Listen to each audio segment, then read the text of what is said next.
Namaste dosto, how was your last week? Yes, as we say that we will be staying with music and rhythm, exactly that's what we did.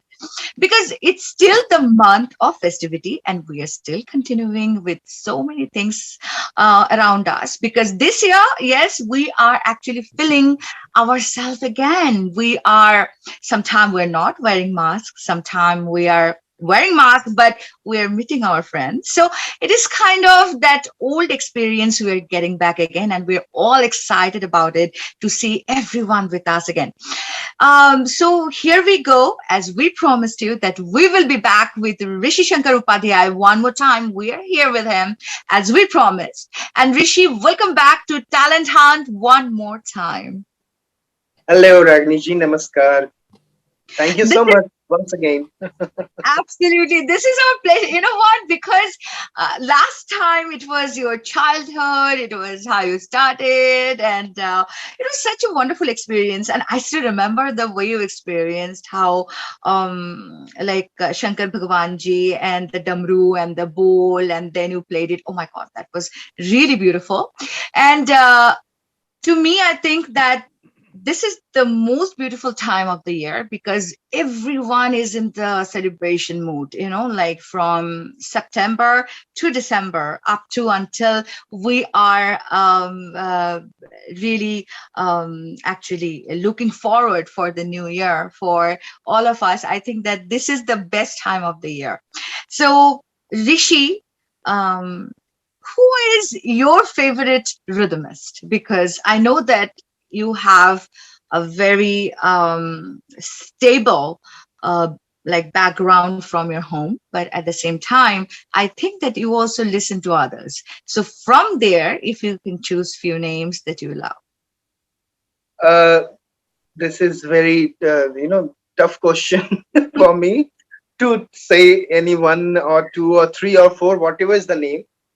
But yes, I want to tell you that my father, except my family, Yes. because मैं अपने गुरु से जाहिर सी बात है गुरु जो सिखाए हैं दादाजी मेरे पंडित रामजी उपाध्याय पंडित रविशंकर उपाध्याय मेरी मदर मालती उपाध्याय जिन्होंने मुझे गाना सिखाया है तो रिदम में पापा और दादाजी को तो मैं एक अलग लेवल पे देखता हूँ गुरु हैं वो क्योंकि मेरे और उनका तो क्या कहने हैं वो रिदम ही आज है मेरे पास जो मैं आपके समक्ष हूँ मैं आपके सामने हूँ लेकिन मुझे बहुत पसंद है रागनी जी सही कहे आप सुनना और मैं बहुत सुनता हूँ हमारे जो लेजेंड लिविंग लेजेंड्स हैं या जो पुराने हमारे लेजेंड आर्टिस्ट हैं रिदमिस्ट जैसे मैं पुराने में पंडित किशन महाराज जी उनको बहुत उनसे मुझे मैं उनका सुनता हूँ और कोशिश करता हूँ कि थोड़ा बहुत अगर करूँ पंडित गुदई महाराज जी उस्ताद हबीबुद्दीन खान साहब जी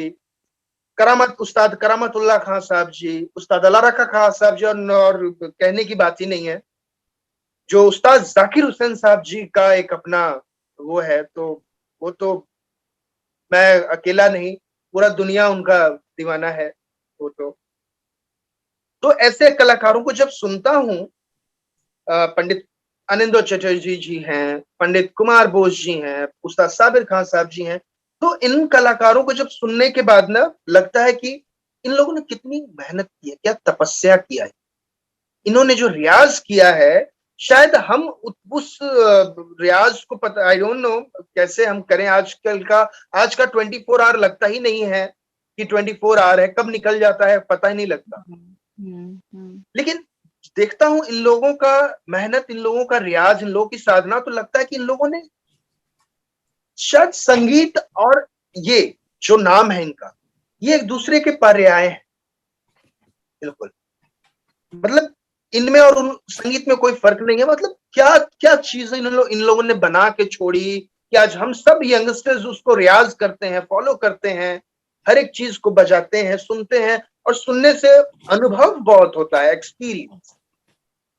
तो मुझे बहुत पसंद है। अच्छा, साउथ इंडियन म्यूजिक भी मुझे बहुत पसंद है, साउथ इंडियन रिदम सुनने का।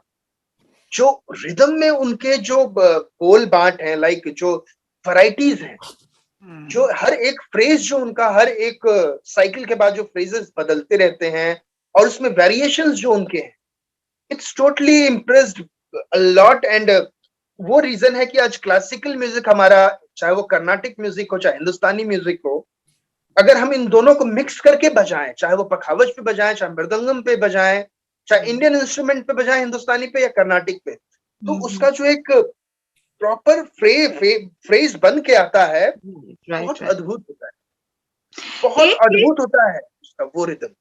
एक चीज पूछना चाहते हो हाँ that ji. that we are talking about your favorite instrumentalist. I know it is hard for you, but now you have already traveled internationally in so many places with the international fames. So if you can explain my viewers a little bit about it, कि आपने किस किस के साथ बजाया and how was that experience? सच कहूँ, ये तो नहीं कहूंगा बजाया है मैंने, मैं उन्होंने बजवाया है मुझे, ये कह सकते हैं। क्योंकि अच्छा, मेरा सच बहुत बड़ा सौभाग्य रहा है कि मैंने, जो मुझे ब्लेसिंग्स मिली है, हमारे बहुत, मैं उनको मानता हूँ, पद्म श्री पंडित भजन सपोरी जी, जो कि संतूर के बादशाह हैं। और उन्होंने जो ब्लेसिंग्स मुझे दी है, बहुत कम उम्र से उनके साथ में बजाया। और अभय सपोरी हो गए, पंडित पद्म भूषण, बहुत बड़े वो, उनके उनका भी रोल है मेरी लाइफ में। पंडित विश्व मोहन भट्ट जी, जो ग्रैमी अवार्डी भी हैं, और भी उस्ताद वसीफुद्दीन डागर साहब, पद्म विभूषण डॉक्टर सोनल मान सिंह जी हैं, जिनसे मुझे बहुत ब्लेसिंग्स मिलती है। और कई सारे ऐसे नाम हैं जो जिन्होंने मुझे, पंडित हरिप्रसाद चौरसिया जी हैं, पद्म विभूषण, पंडित जसराज जी हैं, जिनको वेद शिरोमणि बोलते हैं। तो इन लोगों ने मुझे इतनी ब्लेसिंग्स दी है। इनके साथ जो टूर्स मेरे हुए हैं, पंडित भजन सपोरी जी और विश्व मोहन भट्ट जी लोगों के साथ, तो इसमें मुझे सीखने को बहुत मिला है चीजें, कि वो कैसे, हम जब ट्रैवलिंग में होते हैं तो हमारा एटीट्यूड क्या होना चाहिए, कलाकार का कितना हम्बल होना चाहिए। क्योंकि जाहिर सी बात है, लोग भी मिलते हैं रास्ते में चलते हैं कि अच्छा आप ये हैं, अच्छा सर आप हैं ना, पंडित जी प्रणाम, पंडित जी कैसे हैं आप, तो उनको रिप्लाई कैसे करते हैं, कितने हम्बली करते हैं। तो ये सारी चीजें ना, उनको देख के हम सीखते हैं उस दौरान। yeah, इतना बड़ा absolutely. नाम, इतना बड़ा काम, और इतना हम्बल। Same. तो इस चीज को हम यंगस्टर्स को फॉलो करना बहुत जरूरी है, कि अपने से बड़ों को अगर देख रहे हैं, हम उनके साथ चल रहे हैं, तो उस चीजों को सीखे भी, उस चीजों को अपने अंदर लाएं, क्योंकि वो बहुत जरूरी चीजें हैं। और तो ट्रैवलिंग इनके साथ जब करता हूं, तो ये सारी चीजें बहुत सीखता हूँ। कुछ चुटकुले भी होते हैं, कुछ हंसाते भी हैं, वो प्यार भी बहुत करते हैं कि छोटा है, प्यार भी करो, अप्रिशिएट भी बहुत करते हैं कि क्या बात है बेटा, तुम्हारी उम्र, जो तुम जिस उम्र में हो उस हिसाब से जो आप बजाते हैं वो कमाल का, और तारीफ बहुत करते हैं, ब्लेसिंग्स बहुत देते हैं। और जाहिर सी बात है, वो बजवाते हैं तभी मैं बजा पाता हूँ। और संगीत तो यही चीज है कि जितना हम्बल रहेंगे, हमें संगीत उतना ऊपर ले जाएगा। बिल्कुल, बिल्कुल। संगीत एक अलग साधना है, संगीत एक अलग भगवान है। और स्टेज पे जब उनके साथ बैठता हूँ तो बहुत सारी चीजें, जैसे अपने गुरु के साथ बैठता हूँ, अपने फादर के साथ, तो सेम मुझे, क्योंकि स्टेज की जो एक डिसिप्लिन है, एक बहुत अलग है डिसिप्लिन। चाहे मैं अपने फादर के साथ बैठूं, गुरु शिष्य का एक, वहां पर मुझे देखना है गुरु शिष्य का रहना चाहिए। साथ में भले ही हम बजा रहे हैं, नाम भले ही ऑर्गेनाइजर ने दे दिया है डुएट पखावज रिसाइटल या कुछ भी, लेकिन उसमें एक डिसिप्लिन होनी चाहिए कि हम अपने फादर अगर मेरे यहां बैठे हैं तो मैं बराबरी में नहीं बैठ सकता हूं। पापा यहां, मैं यहां पर थोड़ा सा एक कदम पीछे, स्टेज पे भी बैठने का ये सबसे पहला। उनको मैं देख रहा हूं कि जब वो मुझे इशारा करेंगे, वो छोड़ेंगे, उनसे परमिशन लूंगा, जब वो परमिशन देंगे तब मुझे आगे स्टार्ट करना है। आगे क्या स्टार्ट करना है वो मुझे आइज से बताएंगे, वो मुझे गाइड करेंगे, क्योंकि मैं जब मेरे गाइड हैं। इसी तरह हमारे जो सीनियर आर्टिस्ट हैं जिनके साथ मैं परफॉर्म करता हूँ, संगत करता हूँ, तो सबसे इंपॉर्टेंट चीज कि मैं उनके मिजाज को समझता हूं कि आज पंडित जी अगर ये राग बजा रहे हैं तो इस राग में उनके एक्सप्रेशंस जो मुझे दिखते हैं कि आज पंडित जी किस मूड में। जाहिर सी बात है, जब राग का चयन करता है मुख्य कलाकार अपना, जो मेन आर्टिस्ट है, तो हमें सोचना पड़ता है कि आज ये राग पंडित जी बजा रहे तो जरूर राग को तो बहुत कुछ कहता है। राग अपने आप में एक पूरी फीलिंग्स है, तो उससे मूड टेम्परामेंट का भी बहुत पता लगता है, खबर लगता है। फिर जब वो बजाते हैं, आलाप करते हैं, तो अभी उसमें अभी बहुत। अभी एक चीज है, अभी हमारा कुछ मूड हो रहा है कि अच्छा अभी ये बताइए कि as you see me, what do you think about my mood? मुझे ऐसा लगता है रागनी जी, आप जो मेरी कन्वर्सेशन है उसको बहुत इंजॉय कर रहे हैं आप। No, not only that, another thing, my mood is saying that can we listen to something from you? वही मैं बोलने जा रहा था कि आप मेरी कन्वर्सेशन को इतना एंजॉय कर रहे हैं कि आप जरूर कहने वाले हैं, आपका ये मतलब है कि कुछ सुनाइए मुझे। एग्जैक्टली हमारे दर्शक एक्चुअली इंतजार में हैं कि वो आपसे कुछ सुने। So let's go and watch this and then yes, कहीं मत जाना, हम आएंगे लौट कर।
So music is life, rhythm is life. What is real Rishi? What he loves to do when he's just lying around and relaxing? मुझे books पढ़ reading करने बहुत पसंद है, स्वामी विवेकानंद जी के। तो जब मेरा whenever I got some free time, I like to read his thoughts। Swami Vivekananda ji के थॉट्स होते थे, मुझे वो बहुत पसंद है, क्योंकि वो कहीं ना कहीं मैं अपनी लाइफ में उसको फॉलो करता हूँ, उनके थॉट्स।